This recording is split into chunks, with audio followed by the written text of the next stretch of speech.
Buenas noches, Paraguay. ¿Cómo están mis queridos amigos, mis queridas amigas en esta noche maravillosa de miércoles que nos regala el Creador? 21 horas puntualmente y 1 minuto, 24 grados, un clima creo que un poco atípico para julio, ¿verdad?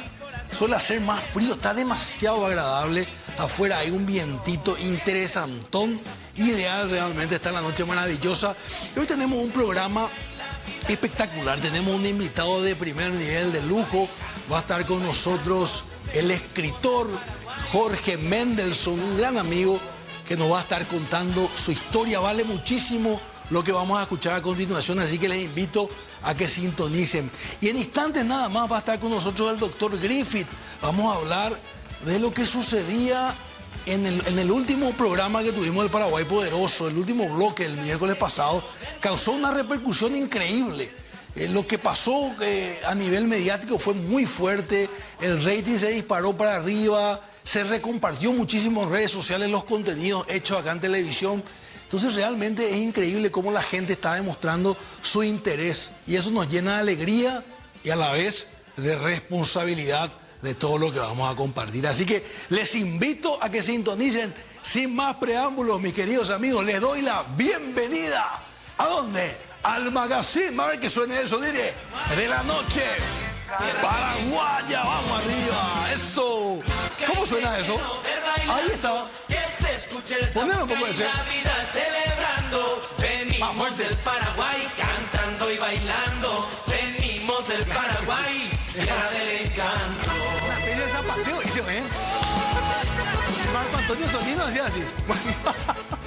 Bueno, mis queridos amigos, les quiero pedir un fuerte aplauso, señoras y señores. Está con nosotros este señor que nos da la dicha de tenerlo aquí con un alto nivel de contenido. Muy querido, a lo mejor podemos ver un poquito algunos comentarios, mi querido Dire, del último reel. Tuvo 400.000 reproducciones. Un fuerte aplauso para recibir al bloque del Paraguay Poderoso, al doctor Fernando Griffith.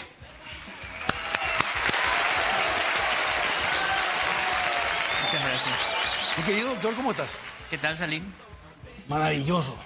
Muy bien. Por acá muy bien también. Feliz de estar aquí contigo hoy. Comenzaron las vacaciones de invierno. Así es. Los chicos probablemente durmiendo un poco más tarde. Se nota en las calles un poco un poquito menos tránsito. Sí, ¿verdad? También la Expo, una temporada interesante. Así es. Doctor, esto que sucedió,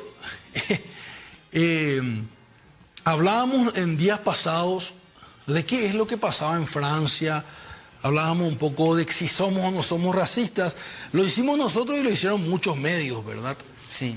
Y voy a leer un poco rápidamente. Acá decía Lau Venegas, al fin alguien que habla con la verdad, decía ella. Después abajo, a ver si bajamos un poquito, Sophie Cowan hacía unas palmitas de Paraguay. No sé si podemos bajar ese dire o es un print, creo que yo compartí. Ah, acá está otro, mira, un lujo para el Paraguay, el doctor Griffith, totalmente. El paraguayo solo se arrollaría ante Dios. Mira, este señor nos representa a los paraguayos por cómo consigue la realidad social. Bueno, realmente quedamos un poco sorprendidos y creo que se abre un poco el debate de qué es lo que sucede en la geopolítica para entender un poco dónde estamos nosotros, por qué somos como somos y qué está pasando al otro lado del océano o arriba en el continente. Ahora me doy cuenta de que tiene que ver hasta con nuestro propio nombre, ¿verdad, Salim? Porque ¿cómo nos llamamos nosotros? Identidad PI, ¿verdad? Así es. Y la identidad es un asunto geopolítico, porque nosotros estamos en un tiempo de reconfiguración de la gobernanza del mundo. Y hay gente que tiene intención de que desaparezcan los estados-nación soberanos y que se centralice la administración del poder. Entonces, el gran impedimento para que eso suceda son las identidades de esas naciones, ¿verdad? Bueno.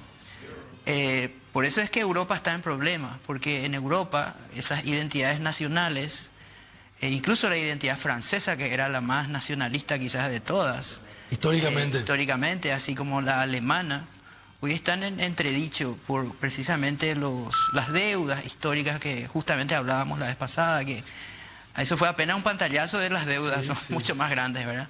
Pero esas deudas históricas se usan en una contranarrativa o una narrativa contra las identidades de los pueblos, ¿verdad? Por eso es que nosotros tenemos que prestar atención en no entrar en esos debates, porque eso afecta a nuestra identidad, porque afecta a la conciencia de lo que es el ser paraguayo, ¿verdad? Y por eso también tenemos que hacer un llamado a nuestros propios compatriotas, ¿verdad? Que a veces se enfocan en todas las naciones tienen glorias y tienen dificultades o incluso miserias, ¿verdad? Pero si nosotros nos enfocamos en las miserias, lo único que estamos haciendo es afectar nuestra identidad, ¿verdad? Que tiene que ser reconstruida y no al revés, ¿verdad? Claro que podemos enfocarnos en... escuché que nuestro amigo Mario Ferreiro hablaba de los bolicuñá, ¿te acuerdas? Sí. Yo recuerdo cuando era niño, iba a decir cuando era chico, pero no tiene pues sentido que yo diga eso, ¿verdad? Pero yo recuerdo que sí se usaba, ¿verdad? Y con todo respeto a Mario, ¿verdad? Que es un amigo. Eso no tiene nada que ver con el racismo ni con la xenofobia, tiene que ver con una guerra, ¿verdad? Es lógico que eso suceda después de las guerras, ¿verdad? Los 24.000 prisioneros que vinieron a Paraguay a efecto de la guerra, ¿verdad? No, ellos hicieron 2.000, 3.000 prisioneros, nosotros hicimos 24.000. No fueron maltratados, ¿verdad? Sí, nos ayudaban a construir rutas, empedrados, qué sé yo, pero muchos se quedaron también, ¿verdad? Entonces no es un ejemplo válido para la xenofobia, ¿verdad? Claro, creo que quiso poner como ejemplo, sí, pero expresiones, ¿verdad? O sea, con todo cariño, ¿verdad? Nosotros tenemos que construir sobre lo que está bien. Doctor, sobre eso, hablamos un poquito de Europa, efectivamente, al hablar de Francia, ¿verdad? Yo no pensaba siquiera hacerlo, pero me di cuenta que nos interesa mucho como Paraguay entender lo que está pasando, ¿verdad? ¿Y qué rol juega? Hablamos en días pasados del tema del movimiento migratorio que hay hoy en Europa. ¿Qué rol juega eso históricamente? Mira, Salim, nuestro panteón de los héroes, ¿verdad? Sí. ¿Qué ves ahí? Ves ahí estructuras griegas, ¿verdad? Son columnas griegas, son corintas, ¿verdad? Esos arcos redondos son arcos romanos, ¿verdad? Y adentro ahí se conmemora a la Virgen María cristiana. O sea, estamos hablando de tres culturas, no solo edificios, ¿verdad? Eso es la cultura occidental. Por eso es que nos importa lo que pasa en Europa, porque Europa es la cuna de la cultura greco-romana y de Jerusalén, que no está en Europa, pero sí está cerca, viene nuestro cristianismo, que es la columna central de nuestras acciones en términos de virtudes, de valores, de qué está bien y qué está mal, ¿verdad? Nuestro Dios cristiano es un Dios inspirador hacia el bien, ¿verdad?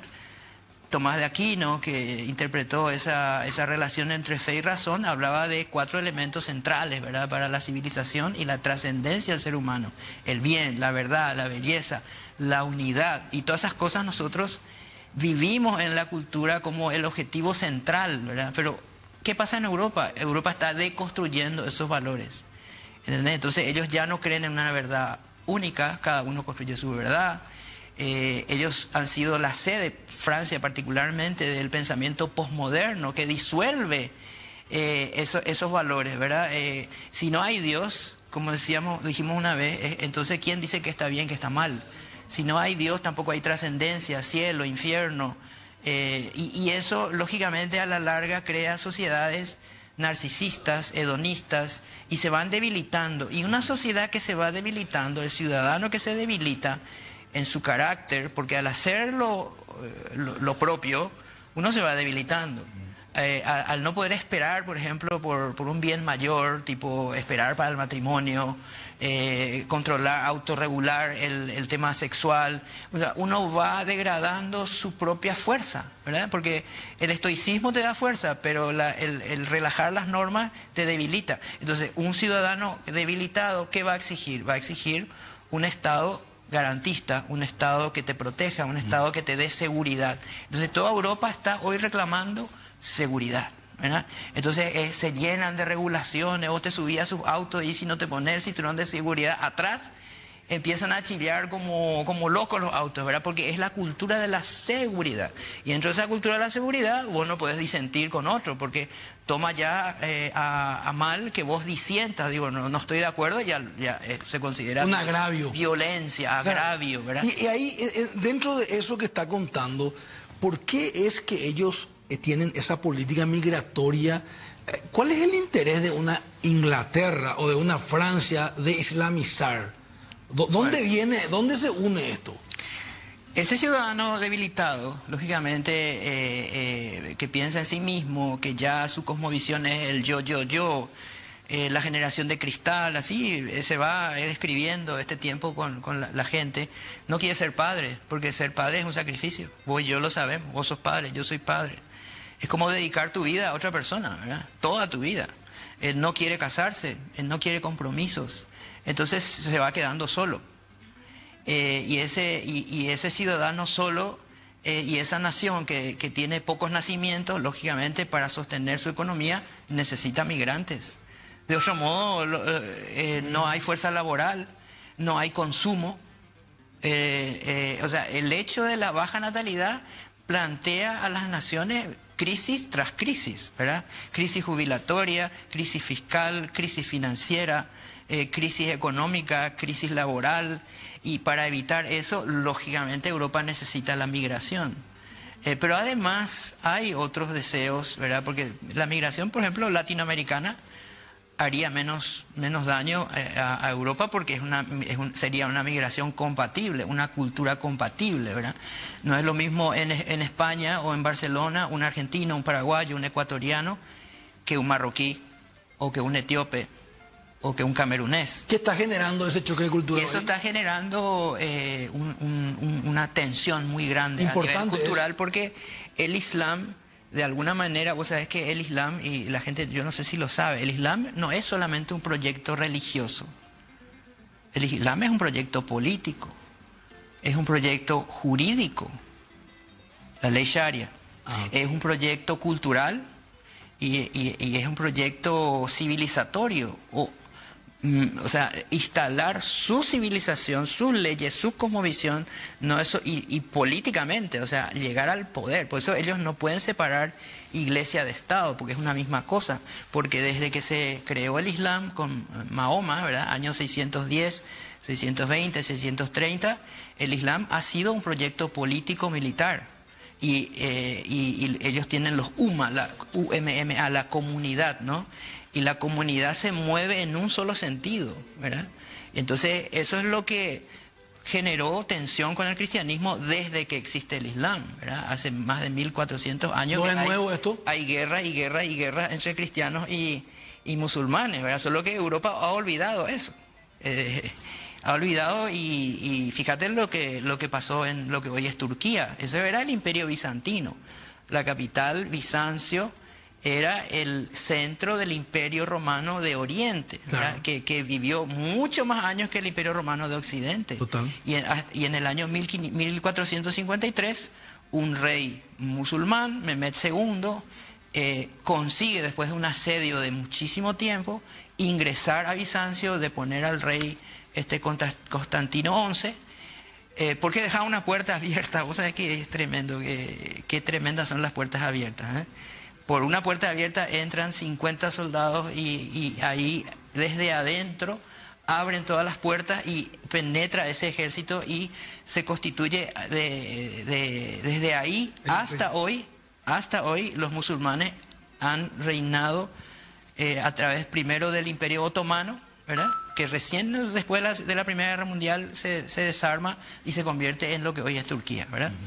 Pero esa catedral de Hagia Sofía se llama, la catedral que hoy es una mezquita, por 1000 años fue una iglesia y fue la más grande del mundo, ¿verdad? Y, o sea, yo lo que quiero decir es, y esto que no suene a xenofobia, es que hay culturas que son compatibles y hay culturas que son incompatibles. Por ejemplo, la cultura guaraní con la cultura hispana eran totalmente compatibles. Por eso es que nuestro proyecto civilizatorio llamado Paraguay, que es un proyecto de país que que viene empujando su existencia y resistiendo desde 1813, cuando se establece la República del Paraguay, ¿verdad? La primera república de Sudamérica.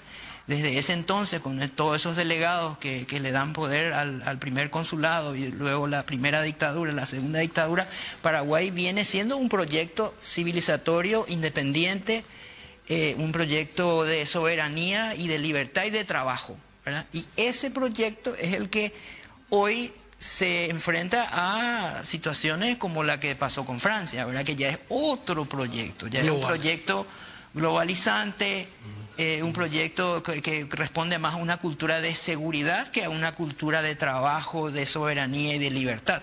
Y vos, como ser humano, vas a tener que elegir o un proyecto de seguridad, donde aparece un Estado que te cuida los oídos para que vos no te sientas mal, que no se te maltrate en las redes sociales, etcétera, etcétera. Un Estado inclusivo, hipergarantista, con impuestos altísimos y que ya no crece y que se va degradando moralmente, o un Estado como el nuestro, un proyecto como el nuestro, de libertad, de soberanía, de trabajo, de independencia, de resistir y ser nosotros mismos, sin ambiciones territoriales de invadir otros países, pero queriendo ser nosotros mismos y punto. Claro. Doctor, se abre que nos hiciste una clase, yo sé que esto dura muchísimo y hay que hablar días enteros, nos hiciste un resumen. Creo que a la vuelta de la pausa sería oportuno hablar de cuál es el rol que juega Paraguay ante esta situación. ¿Dónde tenemos que pararnos nosotros? ¿Dónde nos paramos culturalmente, políticamente? ¿Y qué la gente tiene que saber? ¿Te parece? Con gusto. Me contás ahí qué rol juega Taipei, Dale. Jerusalén, Washington. Israel, sí. Todo esto. Seguimos con más identidad PI. En el momento más importante, por ahí decía un sabio, un filósofo ruso o soviético, tengo que confirmar, León Tolstoy decía, si quieres ser global, cuida tu aldea. O sea que para estar bien geopolíticamente hablando, estar en el gran mundo bien ubicado, tenemos que saber bien quiénes somos y cuidar nuestra aldea, doctor. Sí, porque tenés que estar anclado bien para poder abrirte al mundo. Totalmente. Porque si no, el mundo te va a comer. Hagamos brevemente historia y vengamos al presente, que es lo que anuncié antes en la pausa. ¿Qué decía Carlos Antonio López? ¿Cuál era esa declaración escrita que él dijo, que el Paraguay es? En la Declaración de Independencia del Paraguay, firmada por muchísimos delegados, por él, por Mariano Roque Alonso, dice en el artículo primero, es un documento que está en el Archivo Nacional, un día tenemos que ir juntos a ver. ¿Verdad? Y le llevamos a Dan y que filme ahí. ¿Verdad? Es emocionante sostenerlo en la mano. Dice, la República del Paraguay, en el Río de la Plata, es por siempre, de hecho y de derecho, una nación libre e independiente de todo poder extraño. Ese es el artículo primero. Esa es una declaración que venía a suplantar un problema, que es que en el Congreso de 1813, en el primer consulado, cuando se le da el poder a ya paraguayos y se crea la República, no se había, o se había extraviado el acta. Entonces había que hacer una nueva acta, o quizás algunos dicen que no hubo acta, ¿verdad? Pero en fin, había que dejar plasmado en un documento esencial, por eso es la Declaración de Independencia, que el Paraguay era una república y que era absolutamente independiente de todo poder extraño. Fuerte y contundente, una de mis favoritas, esa frase, ese dicho de él. Doctor Griffith, vengamos a hoy. ¿Cuál es el rol que juega el Paraguay para entender un poquitito? Porque parece como que todo es accidental o meramente algo coyuntural. ¿Por qué nosotros estamos más alineados a ciertas naciones que a otras? Bueno, hay dos motivos, diría yo, ¿verdad? Uno es un motivo geopolítico, práctico, ¿verdad? Nosotros somos aliados de Estados Unidos, básicamente, desde hace mucho tiempo. Hay una buena relación, es una relación asimétrica, a veces peligrosa, ¿verdad? Porque decía Kissinger, ser enemigo de Estados Unidos es peligroso y ser aliado es mortal, decía él. Henry. Sí. Pero básicamente ese es un papel geopolítico que tenemos, nuestra alianza con Estados Unidos, también con Israel, y también con Taiwán, ¿verdad? Somos la nación más grande que en este momento reconoce a Taiwán como un Estado soberano, ¿verdad? Y eso en parte debido a que el propio Estados Unidos nos pide eso, ¿verdad? Porque vos sabés que Estados Unidos, con sus luces y sombras, y también Israel, también Taiwán, tienen un sistema de gobierno parecido al nuestro, ¿verdad? Son estados democráticos, repito, con luces y sombras, ¿verdad? En el caso de Estados Unidos hay una cierta hipocresía imperialista, si se quiere, ¿verdad? Hay que reconocerlo. En el caso de Israel, quizás alguna sobrelimitación en sus decisiones de gobierno, ¿verdad? Todos sabemos que es un estado en guerra desde la creación del Estado de Israel. Justamente Paraguay tuvo mucho que ver con la creación del Estado de Israel. ¿Cómo es esa historia? Y el Estado de Israel, en realidad, la resolución 181 de la ONU, que es del 29 de noviembre de 1947, crea o parte el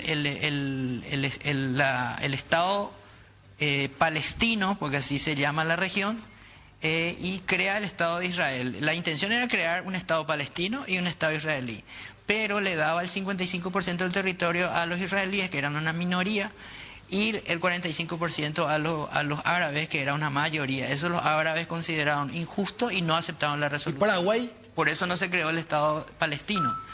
Y Paraguay fue uno de los 30... Paraguay, a través de Juan Neoleari, que fue nuestro delegado, fue uno de los 33 votos que permitieron crear el Estado de Israel. Se requerían 31 votos. O sea, somos amigos desde esa época. Pero muy amigos. De hecho, Paraguay ha manifestado muchas veces y últimamente por supuesto, vos sabés lo que pasa en Jerusalén, que la resolución decía que Jerusalén era una ciudad compartida, ¿verdad? Entonces poner ahí la embajada es un asunto de alta amistad, diría yo, ¿verdad? Es una demostración. Claro, entonces, porque el Estado de Israel, desde luego, nuestro aliado histórico también, y Taiwán, nosotros compartimos. Israel es la única democracia de Oriente, ¿verdad? Claro, eso es muy importante. Bueno, entonces, Paraguay hoy geopolíticamente, ¿cómo se protege con su identidad? Ya hablamos de los aliados, entender bien. Tenemos que ser nosotros, Salim, ¿verdad? Porque si no somos nosotros, desaparecemos. Nosotros hoy existimos porque hemos sido nosotros, y porque ese nosotros ha tenido un significado muy grande a lo largo de la historia. Éramos un pueblo unido, capaz de enfrentar guerras tremendas, ¿verdad? Que quizás otras naciones hubieran desaparecido. Nosotros no, nosotros seguimos acá. Es un pueblo resiliente, fuerte, soberano, hoy democrático. Ha costado mucho salir. Nosotros estamos parados sobre una tierra que fue regada con litros y litros y litros de sangre de nuestros antepasados, ¿verdad? Eso tiene que llamarnos a la reflexión a nosotros, ¿verdad? No se trata de una veneración de ceniza, sino de una transmisión de fuego, ¿verdad? Y ese fuego es el que nos va a mantener vivos, porque si no estamos vivos como nación, no podemos seguir siendo libres. Hay que entender que nosotros estamos peleando por nuestras libertades. Hoy que yo te esté diciendo todas estas cosas y el hecho de que yo cuando salga de acá me vaya a mi casa y no muera asesinado o no me vaya a la cárcel, es porque nuestros antepasados pagaron un precio para que nosotros seamos libres. La frase del himno que dice, nuestro brío nos dio libertad, y la frase que dice, nuestros padres lidiando grandiosos, esas no son frases vacías, son frases que tienen un profundo significado en nuestra existencia de hoy. Por eso que tenemos que nosotros mirarnos con optimismo. Tu liderazgo, por ejemplo, es un liderazgo del tipo optimista, ¿verdad? Vos nunca estás triste, vos estás bailando ahí y estás hablando de nosotros, ¿verdad? Y eso construye, eso inspira. Por eso tenés, y con la magistral edición de Dan, es que se viralizan los videos, ¿verdad? Porque se dicen verdades y se dice de la manera correcta. Y se dice para construir, no se dice para destruir. Esa es la idea. Acá nadie tiene un interés ni político ni financiero. Acá lo estamos haciendo por puro amor a la patria. Directamente. Honrando a nuestros padres. Le decía, hablaba hace unas semanas con un amigo, un caro amigo de la comunidad judía justamente, paraguayos, Y yo le decía, ellos se sienten paraguayos, ¿verdad? Y me decía, claro. Su fiesta patria es el 14 de mayo, ¿verdad? Más vale el 14 y 15 de mayo. Ellos... Esa es nuestra patria, ¿verdad? Sí, no, la de ellos y la nuestra, porque ellos asumieron el gobierno de su país, por eso para ellos el Día de la Independencia es el 14 y 15 de mayo también. Ah, mira. Los británicos, claro, los británicos les entregan su país nuevo de paquete el 14 y 15 de mayo. ¿Verdad? Tiene que interesante esto, y le decía yo, conversando con él, ellos llevan cada tanto tiempo a sus hijos, nietos, ¿verdad?, a recorrer a lugares muy difíciles de lo que ellos tuvieron que vivir como comunidad en los campos de concentración. Sí. Muy duro, ¿verdad? Pero ellos lo hacen, tiene un nombre, no estoy recordando, hacen el viaje para que las nuevas generaciones sepan lo que vivió, y no con el ánimo de victimizarse, sino con el ánimo de... Yo te pido un día que vos me pidas hablar en un bloque entero de cómo Israel y cómo el Estado de Israel hace para preservar su memoria histórica. Vamos a hablar de los museos alrededor del mundo. Nos tenemos que inspirar mucho. Yo le decía, terminando la historia, le decía que para mí es uno de los motivos que a mí me inspira identidad. ¿Te acordás hace unos años? Ese, porque yo veía, si la identidad fuese solamente romanticismo, hay mucha gente, muchas patrias exitosas, entre ellas Israel, que se sienten orgullosas para bien de su identidad. Es básico. Por eso la identidad PI es tan importante. Así es, identidad es existencia. Totalmente. Mi querido doctor, hicimos un recorrido importante de temas difíciles e interesantes. Así que agradecerte plenamente por esa frescura. Y cualquiera diría que está todo guionado lo que dijiste. Hoy ya sabemos que no. Bueno, mi querido amigo, gracias. Seguimos con más Identidad PI, mis queridos amigos.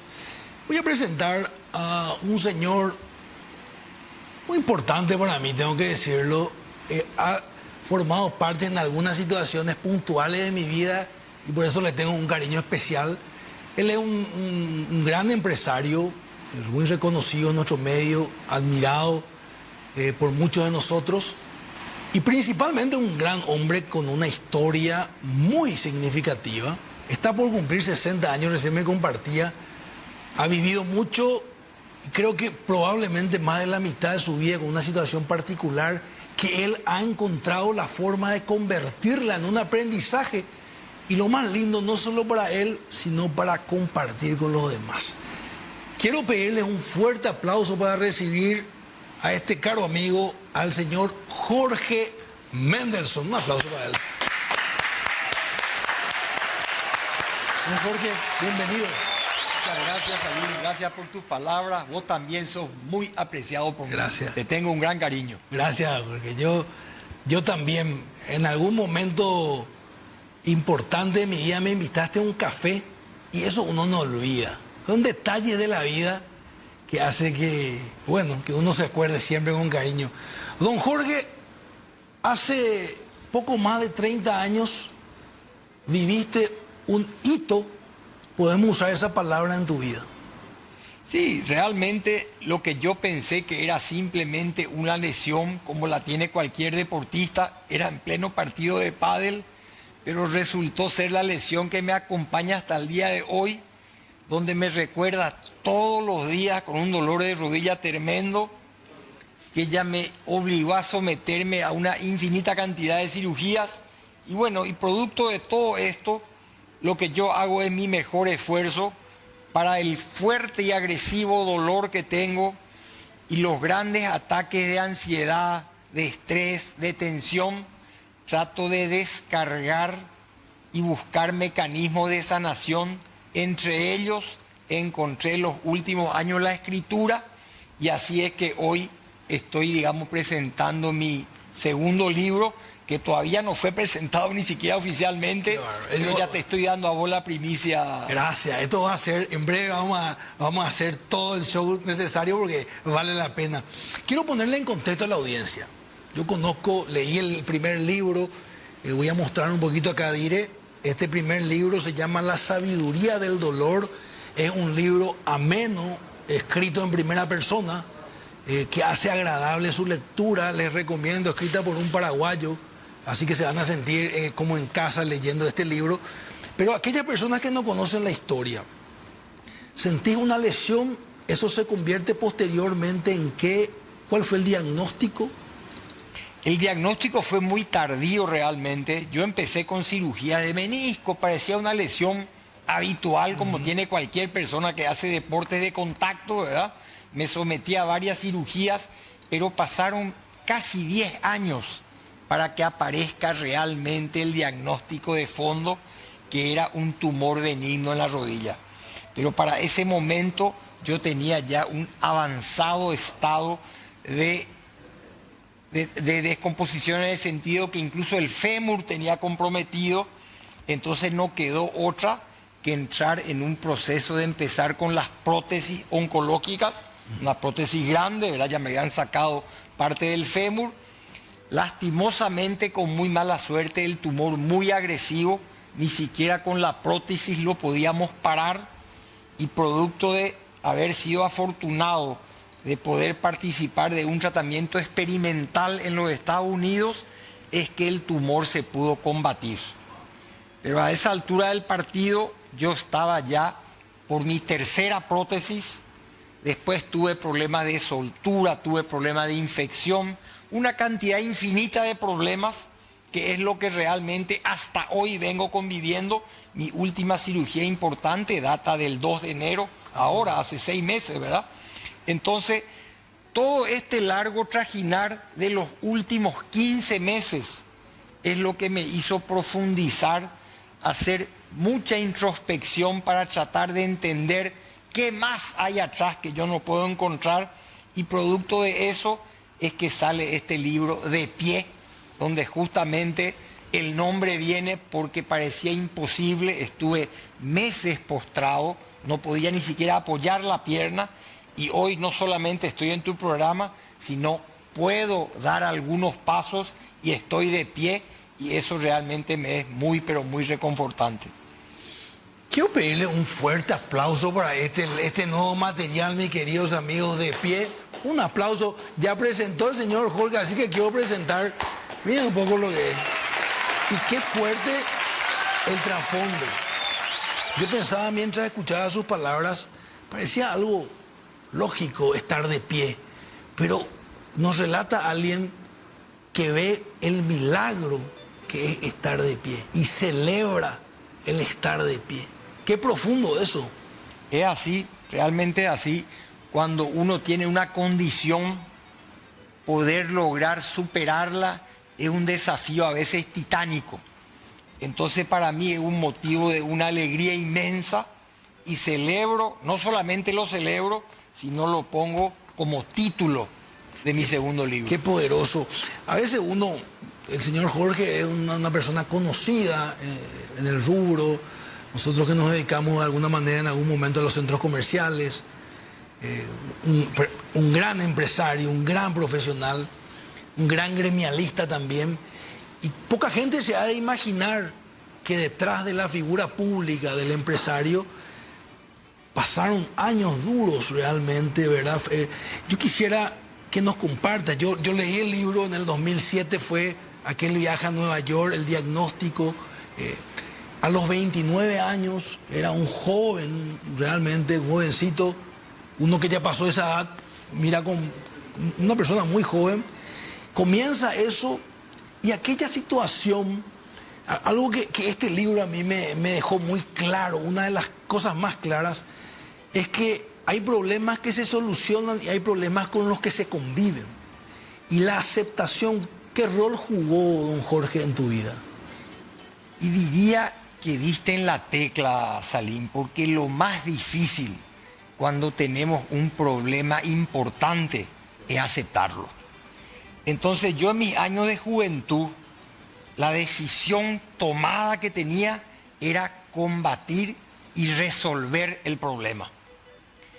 Y me llevó demasiado tiempo entender que lo que tenía que hacer es aceptar el problema, amigarme con él y convivir de la mejor manera.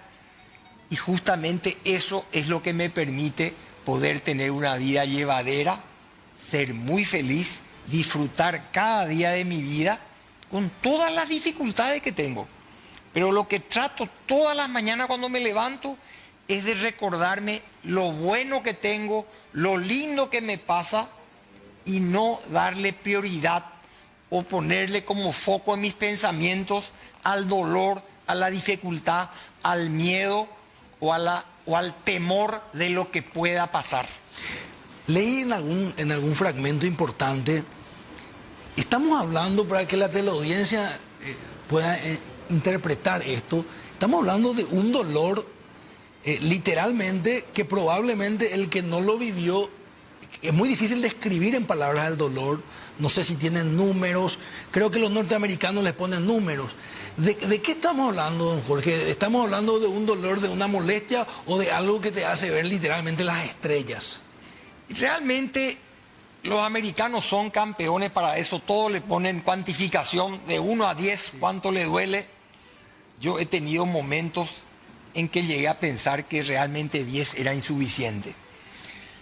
Lo que yo aprendí es que con el dolor no se puede negociar. Yo sé que hay cosas que no puedo hacer, yo sé que tengo limitaciones, trato de no exponerme para llegar a esos niveles de dolor, porque en esos momentos solamente opioides son los que pueden salvar la situación. Es desesperante. Es desesperante y uno no puede vivir medicándose con ese tipo de medicamentos. Entonces, lógicamente, lo que hago es tener una vida que me permita, digamos, dentro de mis limitaciones, hacer toda mi actividad diaria. Que lógicamente quizás no es la que hubiera deseado, pero es la que tengo y la disfruto todos los días. Estuve esta mañana con un amigo, creo que un amigo en común, Luis Fretes, de Protec, un gran amigo del tío, creo que está viendo. Le conté que estaría acá, te mandó muchos saludos. Y él nos contaba hace unos meses, quizás ya, cuenta algo muy íntimo de él. Él habló de la depresión. Y él, de alguna manera, rompe ese anonimato y cuenta su experiencia personal para ayudar a otras personas. Don Jorge, ¿qué es esa depresión, esos momentos de oscuridad para aquellas personas que nos están mirando, que tienen algún familiar o que ellos mismos están sufriendo? ¿De qué hablamos? ¿Qué viviste vos? La depresión es uno de los ejes que a mí me hizo tomar la decisión de escribir. Porque yo pienso que una persona que no vivió la depresión no la puede ni magnificar ni visualizar. O sea, es algo realmente terrible. Yo le tengo, después de haber pasado por más de una depresión, le tengo mucho más miedo a esa enfermedad que a poder perder la pierna. Porque realmente la cabeza te gobierna. Esos momentos que vos decís, no quiero, no solo levantarme de la cama, prefiero taparme la cara, que nadie me vea, que nadie me moleste, no quiero luz, no quiero nada. O sea, son momentos que a uno no le gusta nada, que uno no quiere saber de nadie, la familia de uno no sabe cómo ayudarle, porque uno tampoco ni siquiera quiere ayuda. Entonces realmente es algo que hay que prestarle mucha atención. Y cuando uno tiene una persona que está pasando por depresión, lo reconozca o no, porque muchas veces uno no reconoce esa depresión, la vive nomás. Entonces es demasiado importante acompañar, abrazar, recomendar. La depresión hay que tratarse. La depresión sí se puede salir, pero hay que tomar cartas en el asunto. Y muchas veces uno se entrega. Entonces lo único que hace es cada vez más oscuridad, más oscuridad. Yo por eso en ambos libros le doy mucha participación al tema, porque creo que es uno de los ejes. Y esto no viene por un tema de salud. Esto puede venir por salud, por problema familiar, por problema económico o por problemas que ni sabemos cuáles son. O sea, la depresión per se viene y uno a veces ni siquiera se entera que ya está dentro del cuerpo de uno. Yendo a esos momentos, graficaste la sábana, la frazada, taparse la cara, no querer ver la luz del sol, la luz del día. Yendo a ese momento, ¿qué te daba la función de los amigos, la función de la familia? ¿Qué le sugerimos que viviste en carne propia? ¿Qué necesitas de ese Yo momento? valoré muchísimo amigos, familiares que se iban a mi casa y me sacaban de la habitación. Hacían el esfuerzo independientemente de mi rechazo, me sacaban de la habitación, vamos a sentarnos acá afuera en el patio y no vamos a hablar, pero vamos a estar juntos acá. Yo te voy a acompañar, porque eso es lo que el paciente necesita, pero ese paciente no quiere nada. No sabe qué necesita. No sabe ni qué necesita, lo único que quiere es estar solo. Pero eso es un círculo vicioso terrible, porque la profundidad no se termina. O sea, el pozo es tan profundo que uno solamente ve negro. Wow, me estoy imaginando mientras vas describiendo muy hábilmente. Yo creo que es producto de la escritura, esa facilidad de palabra y de graficar que hoy tenés, ¿verdad? Puedes escribir. La escritura es un gran elemento para mí de sanación, de introspección. Soy una persona que tal vez mis problemas como que me cuesta contar cuando los estoy viviendo y me es muchas veces más fácil graficar o escribir, contar lo que estoy transitando. Entonces de ahí nace un poco todo este tema. Yo ni me hubiera imaginado años atrás que hubiera escrito un libro. Yo trabajaba igual que vos, era de 24/7, ¿verdad? Pero justamente en la vida no todo se puede planificar, las cosas suceden y tenemos que estar preparados y reaccionar en consecuencia. Me quedé con eso de que no se puede planificar. Recuerdo que comentaba un poco de eso, ¿verdad? Que en la vida uno planifica como si fuera todo tan fácil, ¿verdad? Pero que la vida sucede. Comentaba en algunas de las partes, ¿verdad? Es así. ¿Qué visión tenés de eso, don Jorge?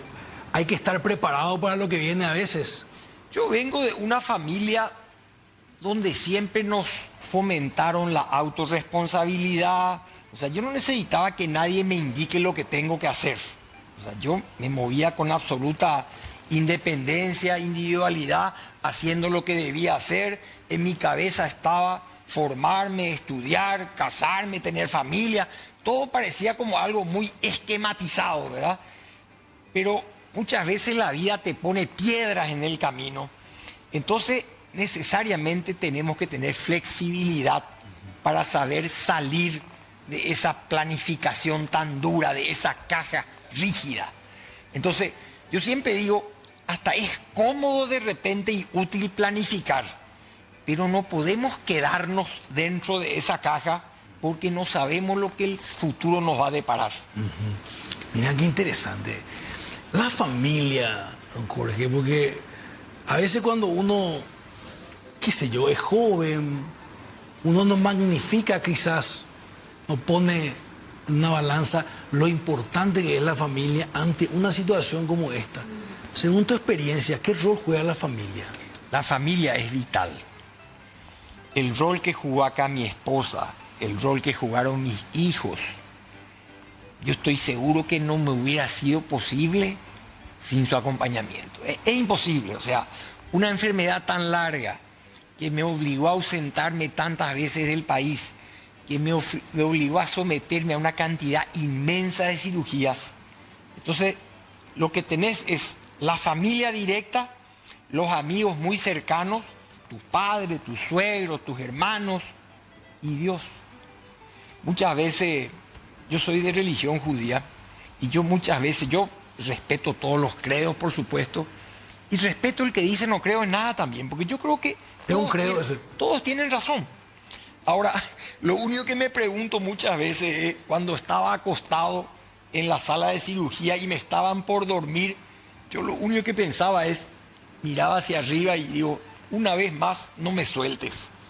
Cuando uno no cree en nada, ¿a quién le vas a decir? Yo no sé a quién recurre o a quién se encomienda, ¿verdad? Porque en algo tenés que creer para decir, todo va a salir bien.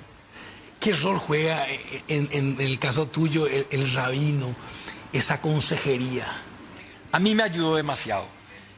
Yo necesitaba conversar, yo necesitaba creer. Yo tuve momentos que perdí la fe, en absoluto. Decía, yo no creo en nada. Si todo esto me puede estar pasando, a mí nadie me está ni mirando, ni cuidando, ni nada. Entonces tuve largas conversaciones con muchos rabinos en todo este proceso Y realmente fue muy, pero muy sanador y de mucha ayuda. Es importante no perder la fe. Es importante creer y es importante, como me decía él, no es confiar, es entregarse. Entregarse no quiere decir me rindo. Entregarse quiere decir voy a hacer todo lo que tengo que hacer. Voy a cumplir todo lo que me dicen los médicos. Y voy a entregarme al ser superior para que haga lo mejor que pueda o cumpla su propósito conmigo. Entonces él me decía, hace falta que vos te entregues, que vos creas. No todo es 2 más 2.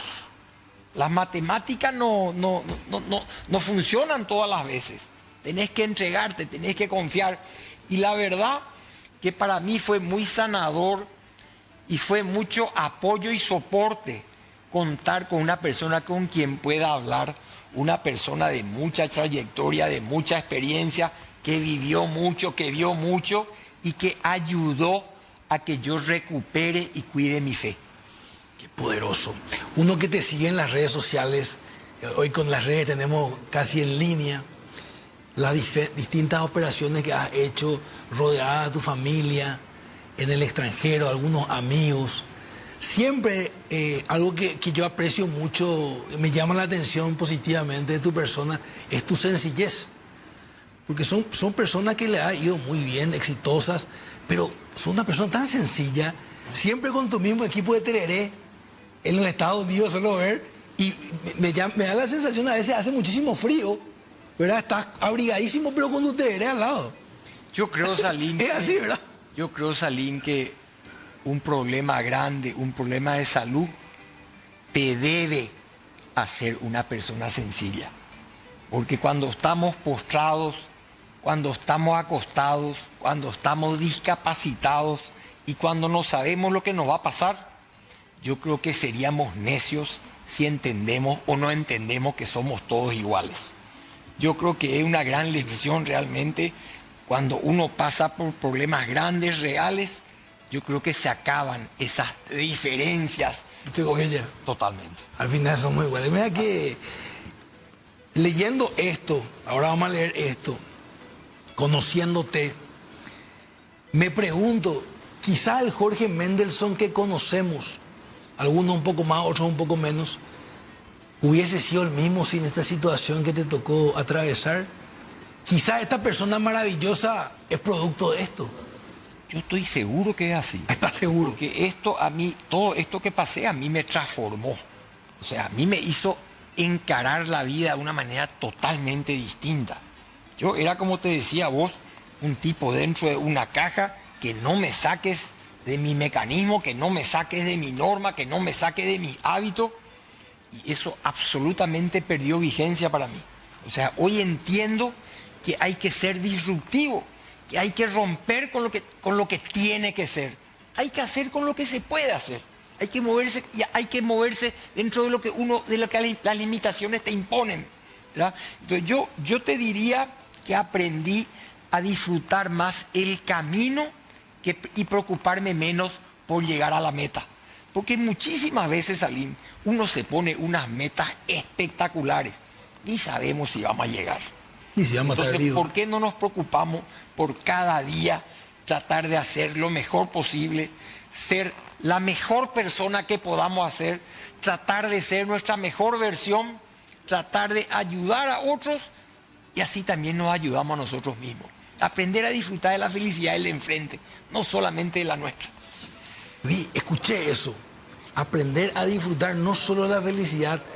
La envidia nos entristece, nos llena de amargura. La envidia te hace un amargado. O sea, yo te veo a vos acá y me acuerdo esas conversaciones de café y estoy feliz contigo. Porque cuando charlábamos en el café, aquella vez, vos no sabías dónde era el norte. No teníamos idea qué íbamos a hacer. Absolutamente. Pero sí estabas seguro que le ibas a dar duro, que te ibas a dedicar, que le ibas a poner todo tu empeño. Y de eso nomás se trata. Tratar de hacer lo que la vida te pone enfrente de la mejor manera posible. Y si vos te movés dentro de esos principios, no vas a tirar muy lejos del arco la pelota. Qué poderoso. Y dentro de todo esto, solamente entre paréntesis, y después cerramos con el libro, ha cosechado tantos éxitos en los últimos años, en tantos negocios, pero específicamente creo que el área principal es el área de centros comerciales, ¿verdad? Donde ustedes son expertos, los números uno. Y no solamente eso, vos fundaste el gremio de centros comerciales. Contigo. No. Contigo. No. Estábamos, me acuerdo, sumamente preocupados por un problema enorme Ahí que teníamos con el municipio, y ahí no entendimos que teníamos que juntarnos y pelear juntos por las causas comunes, que podíamos ser competidores, pero en todo lo que nos afecte como gremio podíamos trabajarlo en conjunto, y así nació la Cámara de Centros Comerciales. Y hoy delegaste ese rol en un gran amigo mío también, que yo le quiero mucho, a Andrés Kemper. Aprendo de él todos los días. Pucha. Y tiene un entusiasmo que es contagiante. A mí, yo lo que me di cuenta en los últimos años es que me hace muy bien trabajar con los jóvenes. Eso experimento en la Cámara de Centros Comerciales, eso experimento en la Asociación del Barrio Mariscal. O sea, realmente ¿te gusta trabajar con jóvenes que tienen ganas? Yo digo, pucha, así yo tenía que ser también, con esta energía, con esta pila, ¿verdad? Entonces me lleno de energía a través de ellos. Qué lindo. Trato de transmitirles yo mi experiencia y ellos le meten el pedal, porque tienen una energía que es envidiable. Claro. La tuya también, don Jorge. Bueno, este libro se lanza oficialmente, miren lo que es esta pieza maravillosa, se lanza oficialmente el día 27. Sí, el lunes 27. El lunes 27 de julio es el lanzamiento oficial. Palabras para sostener el alma. Qué poderoso. A veces necesitamos algunas palabras para sostenernos cuando vienen esas noches difíciles. Es así. Algunos le dicen en la noche oscura, el transitar el alma. Voy a leer hay un dicho muy lindo que yo siempre uso y sobre todo me lo decía a mí mismo cientos de veces. Eso que uno está en la oscuridad y sabe que parece que esa oscuridad es eterna.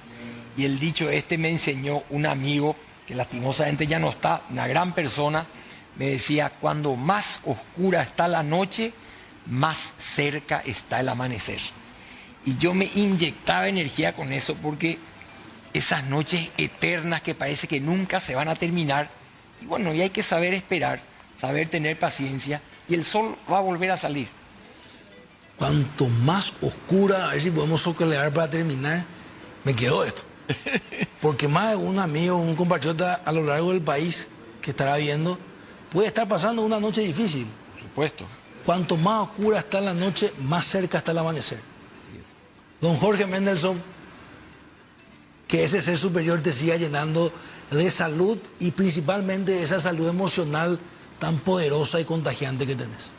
Muchísimas gracias, que así sea, Salim, y ojalá que me puedas acompañar en la presentación del libro. Vamos a estar ahí, gracias. Bueno, mis queridos amigos, esto fue esta primicia muy importante para nosotros, para mí, de pie de Jorge Mendelsohn. Gracias por elegir nuestra sintonía. Si Dios permite, el viernes vamos a estar acá 21 horas puntualmente. Chao.